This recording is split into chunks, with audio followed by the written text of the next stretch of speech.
23 years after its original release, Silent Hill 2 isn't just remembered as a groundbreaking horror experience, it's regarded by many as one of the greatest video games ever made. While the first 4 games in the series may have lagged behind the rest of the industry in terms of gameplay mechanics, each and every one of them have left behind their own lasting legacies, with their moody, nightmarish atmospheres, and their complex, unsettling narratives built around taboo themes and touchy subject matter. Among all of them, Silent Hill 2 stands out for its mature storytelling and psychological horror. The iconic narrative follows the story of James Sunderland, your generic-looking white male protagonist who receives a letter from his late wife, Mary. You heard that right, James's wife has seemingly sent a letter from beyond the grave 3 years after dying from a terminal illness. In my restless dreams, I see that town, Silent Hill. You promised you'd take me there again someday, but you never did. Well, I'm alone there now, in our special place, waiting for you. The town of Silent Hill is more than just set dressing, as the world within can best be described as a sentient force. Initially portrayed as an abandoned ghost town shrouded in an eerie fog, you come to discover that Silent Hill reflects the inner turmoil of those who enter, as the appearance of the world and the monsters that are within it change based upon the personal traumas and repressed memories of those who enter. For James, this manifests as the grief and guilt he has harbored surrounding Mary's death, as well as the sexual frustration and self-hatred that he developed because of her worsening condition. Throughout his journey, uncovering the layers of his past, James will encounter several characters, each with their own tragic backstories that have called them to Silent Hill. Initially just outside of town, James meets Angela, a woman traumatized by years of sexual abuse at the hands of the men in her own family. As he ventures deeper into town, he crosses paths with Laura, a seemingly independent troublemaker who only serves to impede James's mission.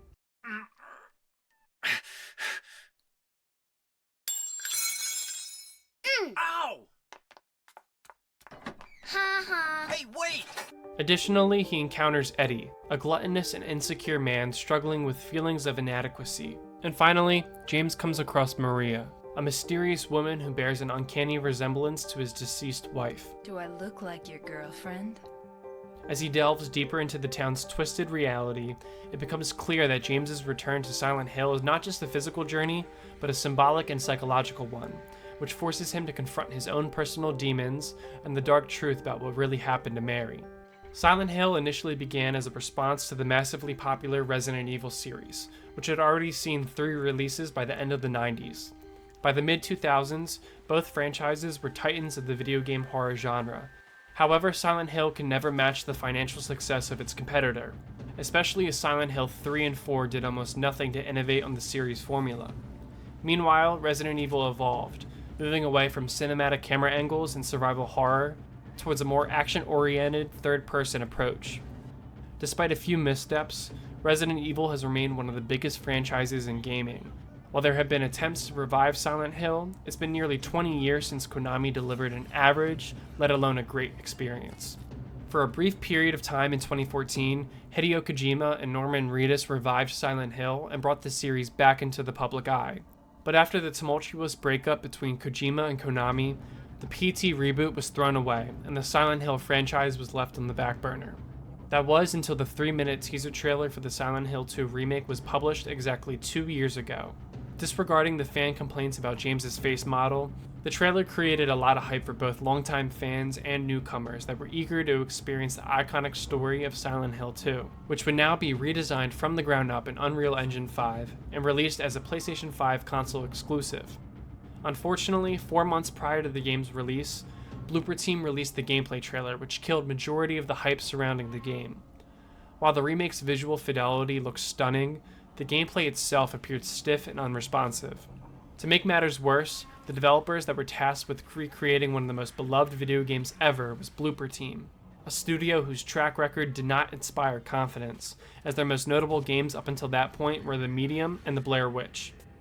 As someone born a year after the release of the original Silent Hill 2, I was initially hooked when the first trailer for the remake dropped in October of 2022. But after the initial teaser, It took 19 months for the next trailer to be published.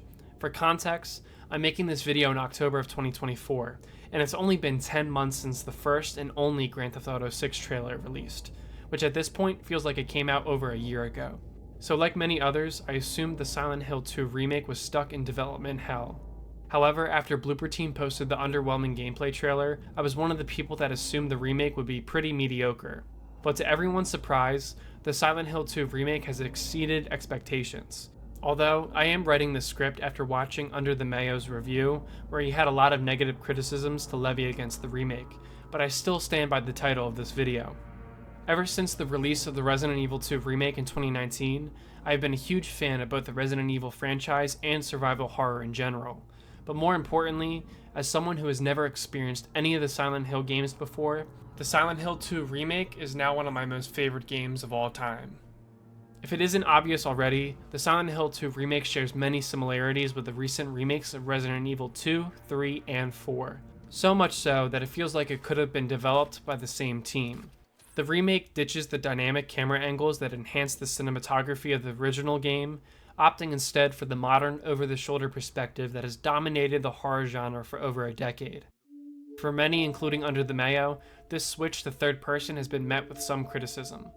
The fixed and dynamic camera angles for the first 4 mainline entries in the Silent Hill series made the experience feel more cinematic and artistic compared to others in the genre. It's safe to assume that Konami most likely pushed Blooper Team to follow the formula of the successful Resident Evil remakes. Personally, I don't mind the shift to third person for a remake or reimagining, but I do wish more studios would experiment and move away from the standard over-the-shoulder perspective. I know there's a popular niche of interactive movies, like the games made by David Cage, Telltale, and the Life is Strange series, but it would be nice to see the horror and action genre return to the cinematic camera angles that were pioneered by Resident Evil, Devil May Cry, and Silent Hill. With that being said, Blooper Team was still able to program genuine scares and build the tension with the over-the-shoulder perspective without relying on jump scares. Another reason why I don't mind the switch to third person is because it makes the gameplay more accessible. While predetermined camera angles can build tension by hiding information from the player, the over-the-shoulder perspective greatly enhances combat and boss fights, especially when using the pistol, shotgun, or hunting rifle. As someone who played Silent Hill 2 on mouse and keyboard, I have no complaints about the shooting mechanics. Although basic and bare bones, it fits the narrative since James is just an ordinary guy thrust into a terrifying situation. Unlike many other survival horror games, there's no inventory management in Silent Hill 2. You can pick up any object without worrying about limited space, and while the game supplies a near endless amount of ammunition, you'll still need to make every shot count. Aside from collecting ammo, keys to unlock passageways, puzzle-solving items, and other collectibles, you'll also come across 2 different types of healing supplies: the health drink and the syringe. Maybe this is just my own stupidity, but I initially misunderstood how these medical items worked, probably because I skipped reading the tutorial prompts. I assumed the syringe was needed to use the health drinks, so I spent the first few hours frustrated, finding health drinks but not enough syringes. It wasn't until later that I realized these were 2 separate healing items. The health drink restores a small portion of your health, while the syringe fully replenishes it. The biggest difference between Resident Evil and the Silent Hill 2 remake is the emphasis on melee combat, with James initially swinging around a wooden plank, before later upgrading to a metal pipe. The melee combat feels really similar to the Callisto Protocol, but before I scare anyone familiar with that piece of shit game, let me reassure you, Silent Hill 2's combat is far more intuitive and much less repetitive. It's also quite immersive, with no on-screen indicators or button prompts that you often find in other games. While this can certainly be frustrating, especially when it's unclear when to dodge, you eventually become familiar with enemy attack patterns. The best compliment I can give the melee system is its simplicity. You dodge with one button and attack with another, making the whole system straightforward. However, things can quickly become overwhelming when you're up against a group of enemies. There's also room for experimentation as you try to find the ideal balance between minimum gunfire before using your melee attacks to conserve your ammo. In both the original and the remake of Silent Hill 2, James and the player encounter 3 different enemy types, from the lying figures to the mannequins and the nurses. Each enemy attacks the player differently, and as mentioned previously, each monster represents a different internal struggle that James is dealing with. The lying figures are introduced first, which are grotesque creatures encased in a suit of flesh and skin, symbolizing the suffocation and confinement James feels within. Occasionally, they can be seen crawling across the ground, but in combat, they shuffle towards the player and attack by spewing corrosive acid. Beyond their psychological significance, the lying figures serve as the ideal enemy to start off with, as they require only a few hits to defeat. This allows newcomers to familiarize themselves with the dodging system, and prepares them for the challenge ahead. Next are the mannequins, which are eerie creatures made up of 2 sets of legs, which symbolically haunt James by representing the mobility that Mary lost during her illness. In terms of attacks, the mannequins can pounce on the player or come at James with precise, aggressive kicks. A few hours into the game, James will enter the Brookhaven Hospital, where he will come across scantily clad nurses patrolling the hospital halls. However, they will be reoccurring enemies throughout the rest of the game, appearing in the streets outside of the hospital, as well as the prison, and so on. Aside from the boss fights, the nurses are the most difficult enemies in the game, as they can tank over a dozen melee attacks, which can start to make the combat system a little repetitive. However, it is at this point where the game introduces the shotgun, which can easily take out the nurses with one shot. Besides the standard enemies fought throughout Silent Hill 2, the game also features multiple boss fights. I won't dive into too much detail to avoid story spoilers, but I will say that the boss designs are absolutely horrifying, with each one embodying the psychological torment that James experiences. While each boss is visually striking and unsettling, the actual mechanics of the boss fights themselves are incredibly simple, as you're thrown into a room where you just run around and unload bullets whenever you get the chance. However, this isn't so much a criticism of the remake as it is of the original 2001 release, which had incredibly simplistic boss fights. From the reviews that I've seen from longtime fans of the series, it actually seems like the remake did the best it could with revitalizing the boss encounters. For example, without diving into spoilers, there's a boss fight in the second half of the game shortly after the prison, where James faces off against the Abstract Daddy. Yes, that's its actual name. In the original 2001 release, this fight happens in a small, claustrophobic room, but in the remake it's been completely reimagined. This encounter now takes place in a much larger apartment section, with long hallways, multiple rooms, environmental obstacles, and even places to hide, giving the fight a lot of complexity that was absent in the original. However, from what I've noticed, this seems to be the only boss fight in the remake where Blooper Team really shook things up in terms of design.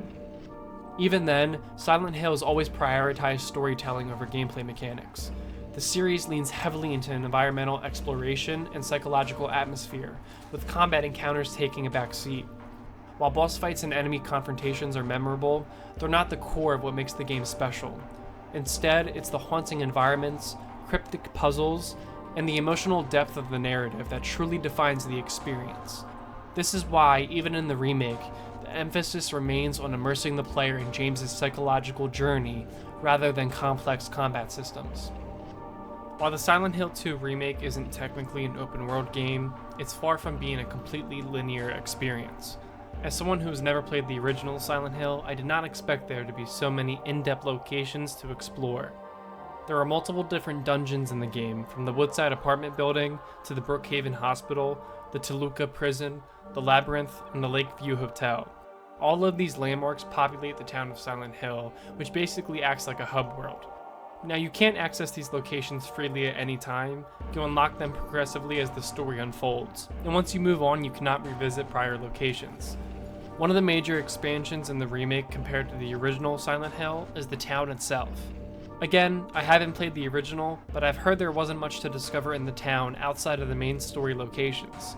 However, in the remake, several new buildings have been added to explore, giving the town and the game a more open feel.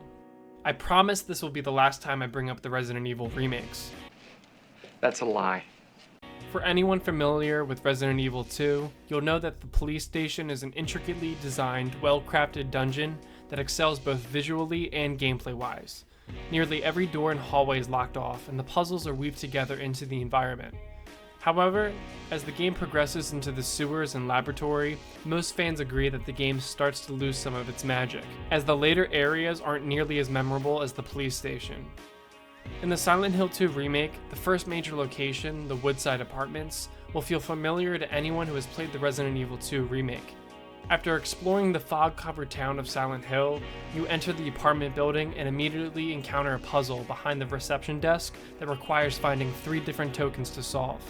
From there, the game naturally guides you through the building's various wings, which can feel intimidating due to the sheer scale of the complex.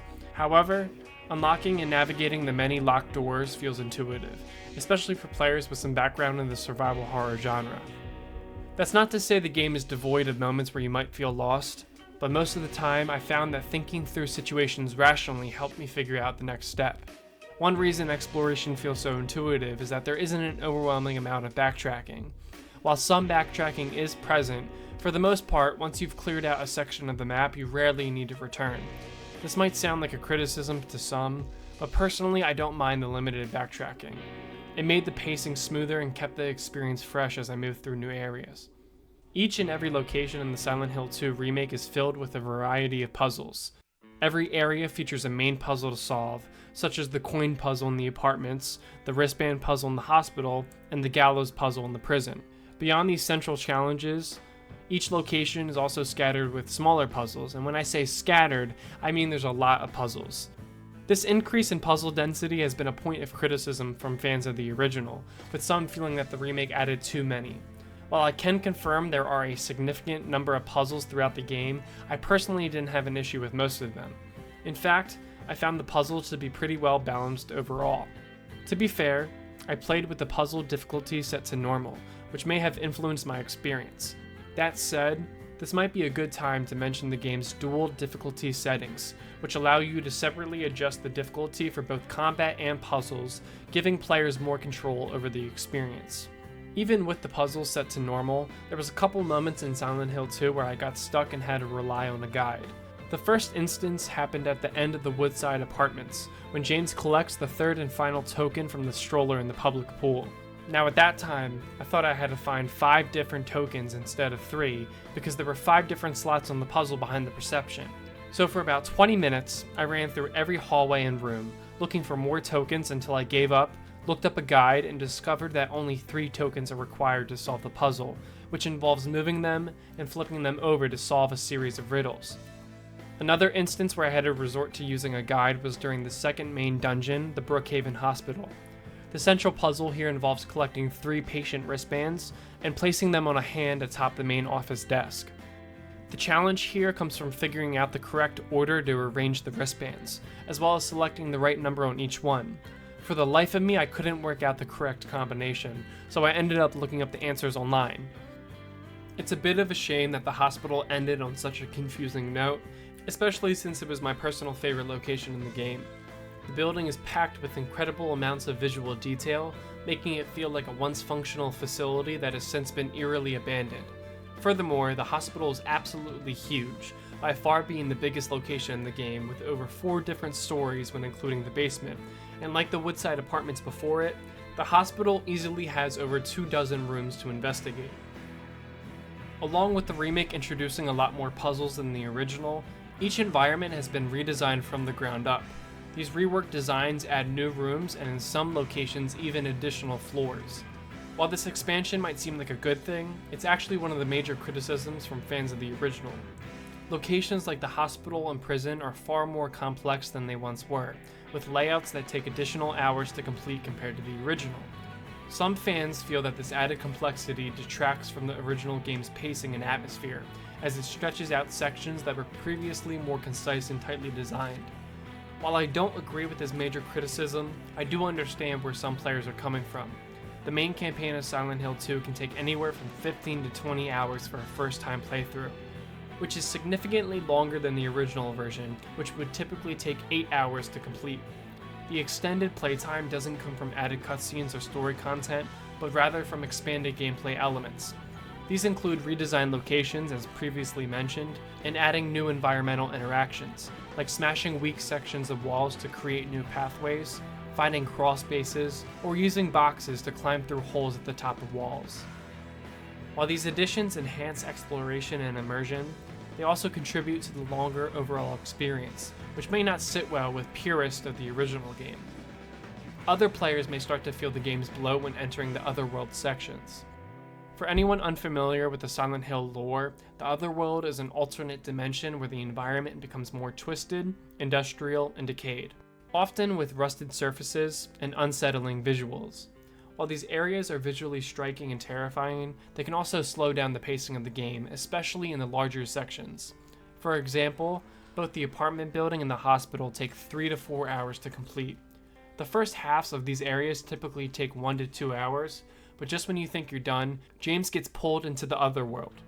These alternate sections can add another 1 to 2 hours, extending the time spent in each location, which some players may feel drags out the experience unnecessarily. While fans of the original Silent Hill 2 have been critical of the remake's redesigned gameplay and expanded locations, which have effectively doubled the campaign's length, I think most newcomers to the franchise will appreciate the amount of content the game offers. In today's gaming landscape, where a $70 price tag is the norm, many players would likely be disappointed with an 8-hour experience that lacks substantial content outside of the main campaign. So I don't blame Blooper Team for their approach. In fact, I praise them for trying to build upon and enhance the original gameplay designs of Silent Hill 2. While nearly every gameplay mechanic in Silent Hill 2 has been redesigned, from the camera and combat to exploration, the classic story that is beloved by millions remains largely intact in the remake.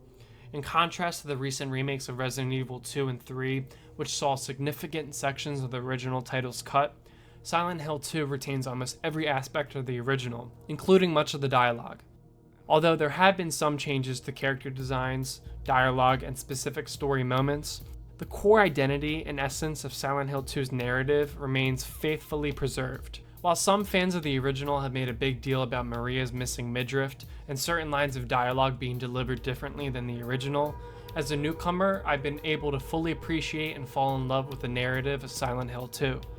Blooper Team didn't need to change much, given the original story is so timeless. However, they still had to make thoughtful interpretations in the remake, which includes newly recorded voice lines and brand new facial animations. Like I mentioned earlier in this video, Silent Hill 2's graphics are absolutely phenomenal, easily the best looking game I've ever played, though the performance on PC was a bit iffy. I have an RTX 3070, which is a few years old at this point, but even running the visuals on normal settings led to performance issues. It wasn't until I manually customized every single graphic option that I finally achieved consistent performance, though I still encountered the occasional frame dip.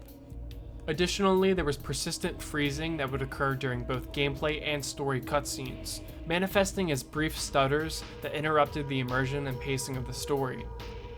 The incredible graphical power of the Unreal Engine 5 has been harnessed to create stunning facial animations that convey a deep level of emotional storytelling, something the original 2001 release could never dream of achieving.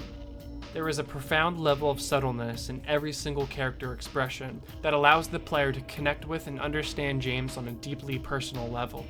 For example, just look at this. Don't you want to touch me?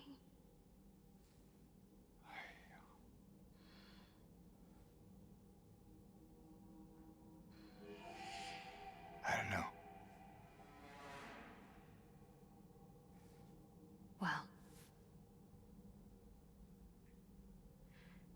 if you happen to make up your mind,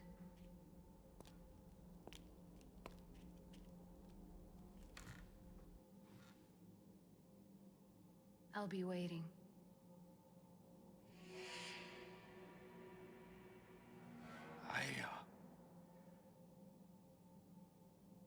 I'll find some way to... I'll come back, I promise. While the video game industry over the past few years has been plagued with a sea of endless remakes that most fans haven't asked for, Silent Hill 2 is an experience that has been begging to be remade for the past several years. It's the leap in graphical technology that revitalized the story at hand and justified the remake's existence, as well as the fact that it is incredibly hard for people to get their hands on the original Silent Hill 2. Overall, I haven't discussed any major story spoilers for a 23-year-old narrative, as I was among many who were unfamiliar with the story of Silent Hill 2 before the release of the remake. I reference the Resident Evil remakes frequently in this video, not only because the Silent Hill 2 remake shares many similarities with those games, but also because Resident Evil 2 served as my introduction to the Resident Evil franchise. I'm hopeful that the Silent Hill 2 remake can act as a gateway for millions of new fans to discover the series, and that this revitalization will inspire Konami to breathe new life into the Silent Hill franchise moving forward.